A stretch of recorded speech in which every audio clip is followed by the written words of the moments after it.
Hey everybody, it's Roger. I thought I'd make a little video to help you navigate your way through this midterm. I'm asking a lot and I've given you a lot of resources, and it's just going to be about 2 weeks worth of material that I'm asking you to compare, cover, and analyze. So I thought that a short little video might help. And so let's start right here.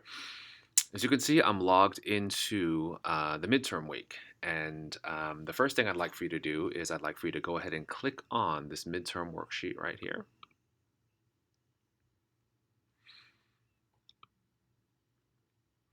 And so, as you can see here, I'm really looking for you to be able to address at least 6 boxes with some sort of analysis and comparison. And so, the first thing I'm asking you to do is think about all these groups and their relationship to the naturalization law of 1790. I would really recommend that you go back into that discussion forum where there's a really robust and critical discussion about what nationality means, what Americanness means, and overall how citizenship really kind of plays a role in the way that we see race and the racialization of groups. And so remind yourselves of what that 1790 law looks like and really find that evidence, whether it's in the Treaty of Guadalupe Hidalgo, whether it's in evidence from the Takaki reading or in the Zinn reading. And so really show and demonstrate that the 1790 law treated all three of these groups much, much differently. The next thing I really wanted you to kind of think about was why these groups are independently racialized. Why didn't they join the white working class? Why didn't they join what people thought were the black community at the time? And so dig through those readings, look at the labor and the laws in particular, kind of take a look at some of the things that Takaki offers. So I'll talk a little bit about that reading since it was a pretty new one. So let me click back into the Moodle resource here. And I want to click on racial triangulation theory. And so what I did was I drew a quote from the Takaki reading.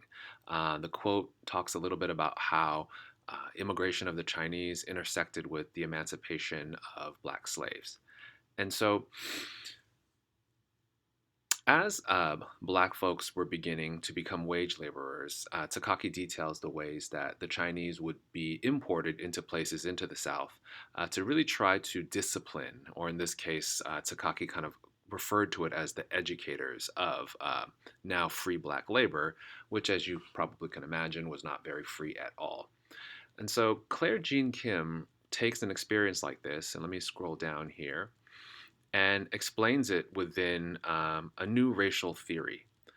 And so initially, our first paper really looked at the ways that white and black and how Native Americans, who weren't really considered Americans at the time, fit into kind of the building of America.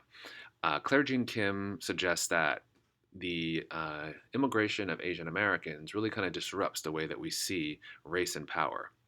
Before we really kind of thought about race and power within this context of resources, specifically socioeconomic resources and privileges that are either given by law or labor.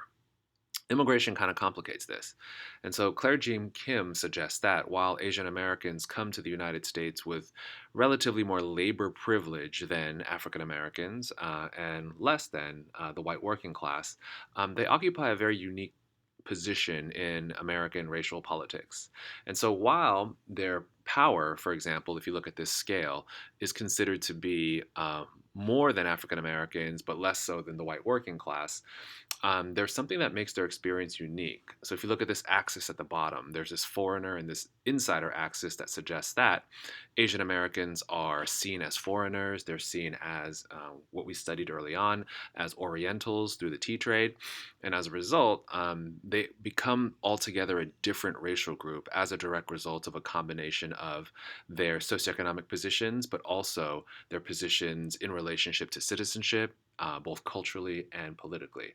And so I want you to kind of think about those things as you're writing this midterm for me. And this is like a good way to think about how to compare groups against each other.